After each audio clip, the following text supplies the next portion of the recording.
Hi friends, అందరికీ ఎలా ఉన్నారు? బాగున్నారా? ఇప్పుడు నేను మిమ్మల్ని అందరినీ ఒక టెంపుల్కి అయితే తీసుకువెళ్ళబోతున్నాను. ఆ టెంపుల్కి మనం వెళ్ళాలి అంటే ముందుగా మనం ఈ పచ్చనైన పొలాలన్నింటినీ దాటుకొని వెళ్ళాలన్నమాట. మధ్య మధ్యలో ఎడ్ల బండ్లని, ఆ తర్వాత కొన్ని వాగులు, ఇంకొన్ని సరస్సులు, కాలువలు, వీటన్నింటినీ దాటుకుంటూ మనం వెళ్ళాల్సిన గమ్యస్థానానికి అయితే వెళ్ళాలన్నమాట. ఇదిగోండి చెరువు చూడండి, ఇక్కడ ఎంత బ్యూటిఫుల్గా ఉందో కదా. విలేజ్లో చాలా హాయ్ అయిన జీవితం కదా. ఈ ప్లేస్ అన్నిటిని సిటీస్లో ఉండే వాళ్ళు కనుక చూసినట్లయితే అసలు వాళ్ళకున్న డిప్రెషన్ అంతా కూడా ఇట్టే మాయమైపోతుంది కదా. సరే, చిట్ట చివరికి అయితే మనం ఇప్పుడు మన గమ్యస్థానానికి అయితే చేరుకుంటున్నాము. మనం ఇప్పుడు శ్రీ భద్రావతి సమేత మార్కండేయ స్వామి వారిని అయితే దర్శించుకోవాలి. ఆ స్వామివారి గుడికి మనం వెళ్ళాలి అంటే ముందుగా మనం గ్రామదేవతని, తర్వాత అభయాంజనేయ స్వామి వారిని కూడా దాటుకొని ముందుకు వెళ్ళిపోవాలన్నమాట. అదిగదిగో అండి, మనం వెళ్ళాల్సిన దేవస్థానం అయితే వచ్చేసింది. శ్రీ భద్రావతి సమేత భావన ఋషి వారి దేవస్థానానికి అయితే వచ్చేసాము మనము. శ్రీ మార్కండేయ స్వామి వారు గొప్ప శివభక్తుడు కదా.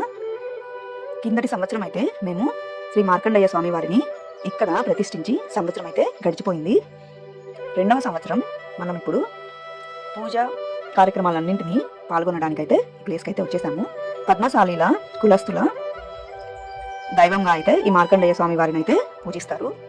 చాలా మహిమ గల దేవుడు అండి. పిల్లలు లేని వాళ్ళు కూడా ఇక్కడికి వచ్చి దర్శించుకుంటూ వెళ్ళిపోతూ ఉంటారు. కోరిన కోరికలన్నింటినీ అయితే చాలా చక్కగా తీరుస్తారండి ఈ స్వామివారు. మేము వెళ్ళిన తర్వాత మా చేత మండపారాధన అయితే చాలా బాగా చేపించారు ఈ పంతులు గారు. ఇంతకుముందు ఎప్పుడో అయితే నేను ఈ మండపారాధన పూజనైతే చేయలేదు. మా చేత అయితే చాలా బాగా చేశారు ఈ పంతులు గారు. కలశంలో మనకు కలశాన్ని మనం అమ్మవారుగా పూజిస్తాం కదా. ఆ కలశంలో వాటరు ఒక 2-3 రోజులు ఉంచి ఆ వాటర్ని మనం తీసుకోవడం వలన చాలా రకాలైన వ్యాధులు కూడా నయమవుతాయని నమ్ముతూ ఉంటారు. మేము కూడా కిందటి సంవత్సరం అయితే ఒక బాటిల్ వాటర్ అయితే తీసుకెళ్ళాము. మా చేత అయితే మండపారాధన పూజ అయితే చక్కగా చేపించారు. చాలా బాగా అయితే ఎక్స్ప్లెయిన్ చేశారు ఈ పంతులు గారు. పూజ అంతా కంప్లీట్ అయిపోయిన తర్వాత మా చేత అయితే గౌరీమాతకు హారతులు అయితే ఇప్పించారు. ఈ మండపారాధన అంతా కంప్లీట్ అయిపోయిన తర్వాత హోమానికి అయితే సిద్ధం చేస్తున్నారు. హోమం కూడా చాలా బాగా జరిగింది. చాలా చక్కగా, చాలా ప్రశాంతంగా గడిచిపోయింది వాతావరణం అయితే. అసలు మాకు టైమే తెలియలేదు. ఈ పంతులు గారు కూడా చాలా సరదాగా అన్ని విషయాలను అయితే చక్కగా ఎక్స్ప్లెయిన్ చేస్తూ చాలా బాగా అయితే మా చేత పూజా కార్యక్రమాలు అయితే నిర్వహింపచేశారు. కానీ హోమం చుట్టూ కూర్చోవడం వలన ఆ సెగన్ అయితే మాత్రం తట్టుకోలేకపోయాము కొద్దిసేపు. తర్వాత ఈ హోమం అంతా కంప్లీట్ అయిపోయిన తర్వాత చిట్ట చివర ఇందులో వస్త్రాలను కూడా వేసేస్తారు కదా స్వామివారికి, అగ్నిదేవుడికి. హోమం అంతా కూడా చాలా ప్రశాంతంగా జరిగిపోయింది. మా చేత అయితే నవధాన్యాలని వేయమని చెప్పేసి ఇచ్చారు. అగ్నిదేవుడు అయితే మేము ఎటువైపు చూస్తుంటే అటువైపు వెళ్ళిపోతున్నారు. చూసారా, గమనించారా హోమంలో అగ్నిని? హోమం అంతా కూడా కంప్లీట్ అయిపోయిన తర్వాత మేము భోజనాలు అయితే కండక్ట్ చేసాము. విలేజ్ అందరికీ అయితే భోజనాలు కండక్ట్ చేస్తాము ఎవ్రీ ఇయర్. కిందటి సంవత్సరం కూడా మేము ఇలాగా ఊరు మొత్తానికి అయితే భోజనాలు అనేవి కండక్ట్ చేసాము. ఈరోజు ఆదివారం కావడంతో, అందరికీ సెలవు కావడంతో చాలామంది అయితే చక్కగా అటెండ్ అయ్యారు. వీళ్ళంతా మా బంధువులు. వీళ్ళలో చాలామంది అయితే ఆర్ఎంపీ డాక్టర్స్, ఇంకా కొంతమంది అయితే హెల్త్ డిపార్ట్మెంట్కి రిలేటెడ్ వాళ్ళు ఉన్నారు. ఎక్కువగా మా బంధువులలో అయితే హెల్త్ డిపార్ట్మెంట్ వాళ్ళే ఉన్నారు. బంధువులంతా చక్కగా ఎన్ని ప్రాబ్లమ్స్ ఉన్నా, ఎంత బిజీ షెడ్యూల్ ఉన్నా కూడా ఈ ఒక్కరోజు మాత్రం ఖచ్చితంగా అటెండ్ అయితే అవుతారు.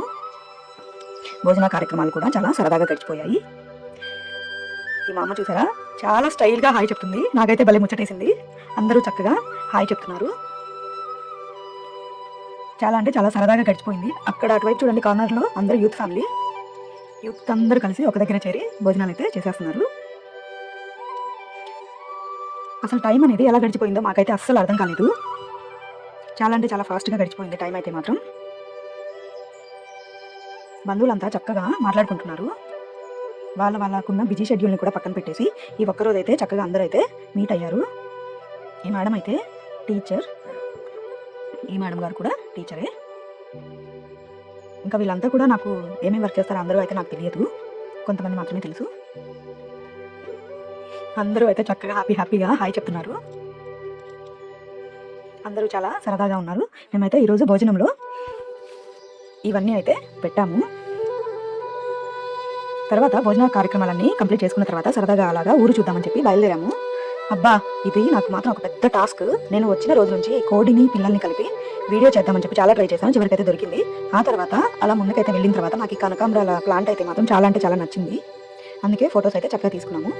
ఇంకొక స్పెషల్ ఉందన్నో ఈ ఊరికి. అదేంటంటే ఒక చిట్టి చెరువు లాంటిది ఉందన్నమాట. అందులో పడవ ప్రయాణం కూడా ఉందన్నమాట. ఆ లేడీ చూసారా ఎంత చక్కగా పడవనైతే నడుపుతుంది. ఎక్కువ కాస్ట్ కూడా ఏం కాదండి, చాలా తక్కువే, 100 రూపీస్ 5 మెంబర్స్ కలిపి. సరే, పడవ ప్రయాణం అయితే సరదాగా గడిచిపోయింది. ఇప్పుడు మనము స్వామివారిని ఊరేగించడానికి మనము ఒక రథాన్ని అయితే ప్రిపేర్ చేస్తున్నాము.